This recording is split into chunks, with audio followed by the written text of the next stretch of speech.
കാര്യങ്ങളൊക്കെ നല്ല രീതിയിൽ പൊയ്ക്കൊണ്ടിരിക്കുമ്പോൾ ഇടയ്ക്ക് എന്തെങ്കിലുമൊക്കെ ഒരു പണി കിട്ടണ്ടേ അല്ലേ? അങ്ങനെ ഒരു പണി കിട്ടിയിരിക്കുക കേട്ടോ എനിക്ക്. ഞാൻ കഴിഞ്ഞ വ്ളോഗിൽ പറഞ്ഞിട്ടുണ്ടായിരുന്നു ഒന്ന് കൊച്ചി പോകുന്ന കാര്യം. അപ്പോൾ കൊച്ചി പോയ കാര്യമൊക്കെ ആയിട്ട് ഞാൻ ചെറിയൊരു വ്ളോഗ് എടുത്തിട്ടുണ്ടായിരുന്നേ. ആ പോയ ദിവസത്തെയൊക്കെ ആയിട്ട് എനിക്കത് ഭയങ്കര ഇമ്പോർട്ടൻ്റ് ആയിട്ടൊരു വ്ളോഗും കൂടിയായിരുന്നു. അതിങ്ങനെ ഇതിൽ അപ്ലോഡ് ചെയ്ത് കഴിയുമ്പോഴത്തേക്കും നമുക്ക് എപ്പോൾ വേണമെങ്കിലും എടുത്ത് കാണാമല്ലോ. അങ്ങനെ കുറച്ച് നല്ല മൊമെൻറ്റ്സൊക്കെ ആയിട്ടുള്ളൊരു വീഡിയോ ആയിരുന്നു അത്. പക്ഷെ ഞാനത് അപ്ലോഡ് ചെയ്യുന്നുണ്ട്. 2 ദിവസമായിട്ട് ഞാൻ അതിൻ്റെ പുറകെ ആയിട്ട് നടക്കുകയാണ്. 2 ദിവസമല്ല, ഞാനിങ്ങനെ വീഡിയോ അപ്ലോഡ് ചെയ്യുന്നു. പക്ഷേ അത് 2 ദിവസം കഴിയുമ്പോഴത്തേക്ക് അത് ഡിലീറ്റായി പോവാം. പക്ഷേ ഇങ്ങനെ പബ്ലിക് ആവുന്നുണ്ട്, പക്ഷേ എനിക്ക് കാണാൻ പറ്റുന്നില്ല ആർക്കും അങ്ങനെ ഒരു പ്രശ്നമായിട്ട് ഇരിക്കുകയോ ഞാൻ അങ്ങനെ ഭയങ്കര ഡെസ്പായിട്ടൊക്കെ ഇരിക്കുകയായിരുന്നു കേട്ടോ. അതുകൊണ്ടായിട്ട് വീഡിയോ ഒന്നും വരാതിരുന്നത്. ഇത് ഞങ്ങൾ കൊച്ചി എത്തിയിട്ട് പിറ്റേ ദിവസം, അതായത് ഞങ്ങൾ എത്തിയത് വെള്ളിയാഴ്ചയാണ്. അപ്പോൾ ഇത് സൺഡേ. അപ്പോൾ എൻ്റെ ചേച്ചിക്കും ചേട്ടായിക്കും ഒക്കെ ആയിട്ട് വാഗമണിൽ ചെറിയൊരു പ്രോപ്പർട്ടി ഉണ്ട്. അപ്പോൾ അത് കാണാൻ വേണ്ടിയിട്ട് പോകാൻ വേണ്ടിയിട്ടായിരുന്നു. ഞാനിതുവരെയും കണ്ടിട്ടില്ല. വീട്ടിൽ നിന്ന് എല്ലാവരും പോയി കാണുകയൊക്കെ ചെയ്തു. എനിക്ക് അതിനുള്ള സമയം കിട്ടിയിട്ടില്ല. അപ്പം അതും ഉണ്ടായിരുന്നു. പിന്നെ അവരുടെ ഓഫീസൊക്കെ ഉണ്ടായിരുന്നു. അപ്പോൾ അതൊക്കെ കണ്ടു.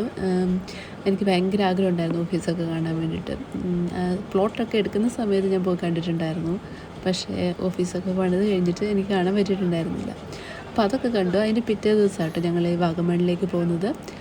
വാഗമണിൽ പോയിട്ടുണ്ട്, കുറേ വട്ടമൊക്കെ പോയിട്ടുണ്ട്. പക്ഷേ ഇവരുടെ പ്രോപ്പർട്ടിയിലേക്ക് ഞാൻ ആദ്യമായിട്ടാണ് പോകുന്നത്. അപ്പോൾ ഞങ്ങൾ 2 വണ്ടിയിലാട്ടോ പോയത്. ഒരു വണ്ടി ഫുള്ള് ബോയ്സ്, ഒരു വണ്ടി ഫുള്ള് ഗേൾസ്, അങ്ങനെയാട്ടോ പോയിട്ടുണ്ടായിരുന്നത്. അത് ഇൻറ്റൻഷനലി അങ്ങനെ ആയതൊന്നുമല്ല. പിള്ളേരിരിക്കുന്ന പോലെയാട്ടോ നമ്മളിരിക്കുന്നത്. മെയിനായിട്ട് ലൂക്കാച്ചൻ എൻ്റെ കൂടെ ഇരിക്കണം എന്നൊക്കെ ആദ്യം പറഞ്ഞു. പക്ഷേ എൻ്റെ കൂടെ ഇരിക്കുകയാണെങ്കിൽ ഈസക്കുട്ടി കയ്യിൽ നിന്ന് മാറത്തില്ല. അപ്പോൾ അങ്ങനെയൊക്കെ പറഞ്ഞ് ഞങ്ങൾ അങ്ങോട്ടും ഇങ്ങോട്ടായി. അങ്ങനെ ഗേൾസ് ഒരു വണ്ടിയിലും ബോയ്സ് ഒരു വണ്ടിയിലും അങ്ങനെയാട്ടോ ഞങ്ങൾ വന്നത്.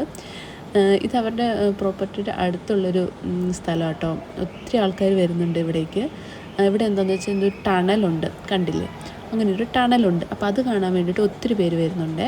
ഇതാട്ടോ എൻഡിങ്, അതായത് ഈ എൻഡിങ്ങിലാണ് ഈ ടണലുള്ളത്. അത് കാണാൻ വേണ്ടിയിട്ട് ഒത്തിരി പേര് വരുന്നത്. അവിടേക്ക് ഈ ഇങ്ങനെ ജീപ്പ് മാത്രമേ കടത്തി വിടുള്ളൂ. പിന്നെ ആകെ കടത്തി വിടുന്നത് നമ്മുടെ വണ്ടി കേട്ടോ. ജീപ്പ് മാത്രമേ ഇങ്ങോട്ടേക്ക്, പ്രൈവറ്റ് വണ്ടിയൊന്നും ഇങ്ങോട്ടേക്ക് കടത്തി വിടത്തില്ല. അപ്പോൾ എനിക്ക് അതിലേക്ക് ഇറങ്ങണമെന്ന് ഭയങ്കര ആഗ്രഹമുണ്ടായി. എൻ്റെ താല്പര്യത്തിന് പുറത്താട്ടോ ഇങ്ങ് പോകുന്നതും. പക്ഷേ ലൂക്ക എന്ത് ചെയ്താൽ വിടത്തില്ല എന്നെ. അവനും ഇറങ്ങാൻ മേല, എന്നെയും വിടത്തില്ല. ഞാൻ അങ്ങനെ കുറേ പറഞ്ഞ് അവസാനം അമ്മ പൊക്കോ എന്നൊക്കെ പറഞ്ഞ് അവനെ കൂട്ടി ഞാൻ ഇറങ്ങിയേ. അപ്പോൾ അവിടെ മൊത്തം ഉള്ളത് മലയാളീസിനൊന്നും കാണാനില്ല കേട്ടോ. മൊത്തം തമിഴ് ആൾക്കാരും ആന്ധ്രാപ്രദേശ്, കർണാടക അവിടെയുള്ളവരൊക്കെ ആയിട്ടോ ഉണ്ടായിരുന്നത്. അപ്പോൾ അവരുടെ ബഹളവും ഒച്ചപ്പാടൊക്കെ ഉണ്ടായിരുന്നു. അപ്പം ഞങ്ങൾ കുറച്ച് നേരം അവിടെ നിന്നിട്ട് ഞങ്ങൾ അങ്ങോട്ടേക്ക് ഇവരുടെ സ്ഥലത്തേക്ക് പോകാമെന്ന് വിചാരിച്ചേ.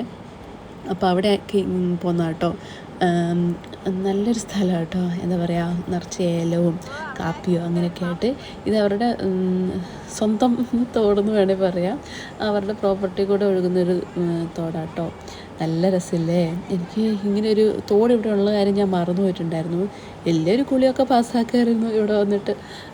ആരുടെയും ശല്യമില്ല.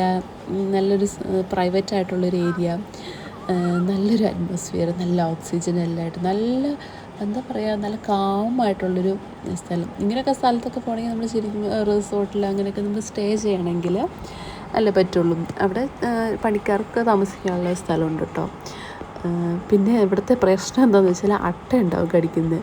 ഭാഗ്യത്തിന് എന്നെ ഒറ്റൊരെണ്ണം കടിച്ചിട്ടുണ്ടായിരുന്നുള്ളൂ. അത് നന്നായിട്ട് കടിച്ചിട്ടൊന്നുമില്ല കേട്ടോ. പെട്ടെന്ന് അത് വിട്ടു പോവുകയും ചെയ്തു. പക്ഷെ ജോന കടിച്ചിട്ടുണ്ടായിരുന്നു.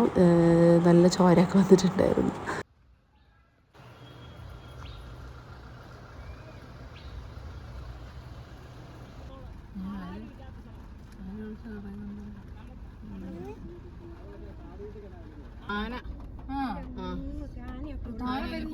പുഴയൊക്കെ കേട്ടോ.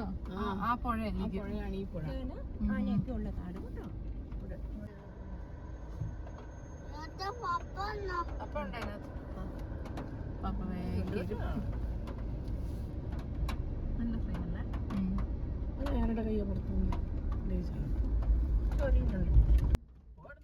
ഇതൊക്കെ ശരിക്കും നല്ല കാടാണ് കേട്ടോ. ഇതിലങ്ങനെ വണ്ടികളൊന്നും വരുന്നൊന്നുമില്ല.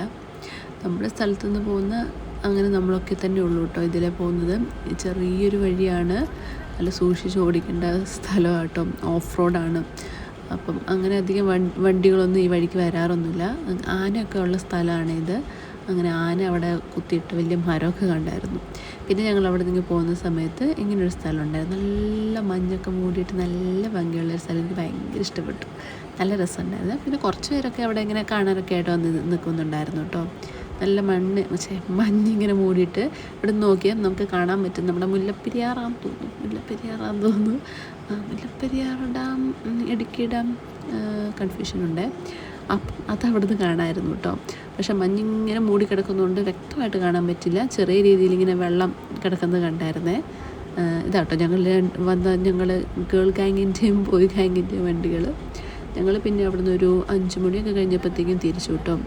നല്ല കാലാവസ്ഥയായിരുന്നു. ചില സമയത്ത് പെട്ടെന്ന് ഇങ്ങനെ മഞ്ഞ് മൂടുവേ, അപ്പം വണ്ടി ഓടിക്കുമ്പോൾ പേടിയാവും. ഞാനല്ല ഓടിക്കുന്നത്, ചേച്ചി ഓടിക്കുന്നത്. പക്ഷെ ഇങ്ങനെ കാണാൻ പറ്റാത്തൊരവസ്ഥയൊക്കെ എത്തും. പിന്നെ ഞങ്ങളിങ്ങ് പോകുന്ന രാത്രി ഒരു 6:30 ഒക്കെ കഴിഞ്ഞ് ടൗണിലേക്ക് എത്തിയപ്പോഴത്തേക്കും നല്ല മഴ പെയ്തു കഴിഞ്ഞിട്ട് കണ്ണു കാണുന്നേയില്ല. പിന്നെ വേഗം എത്തേണ്ട ഒരവസ്ഥയും കൂടെ ആയതുകൊണ്ട് ഓടിച്ചൊക്കെ എത്തി. ഭാഗ്യത്തിന് കുറച്ച് മഴയൊക്കെ കുറഞ്ഞ് ഞങ്ങൾ കറക്റ്റ് ടൈമിന് തന്നെ എത്തുകയും ചെയ്തു കേട്ടോ. അപ്പോൾ അങ്ങനെ നല്ലൊരു യാത്രയായിരുന്നേ. പിന്നെ ഏതായാലും അടുത്ത വ്ളോഗിൽ കാണാം കേട്ടോ.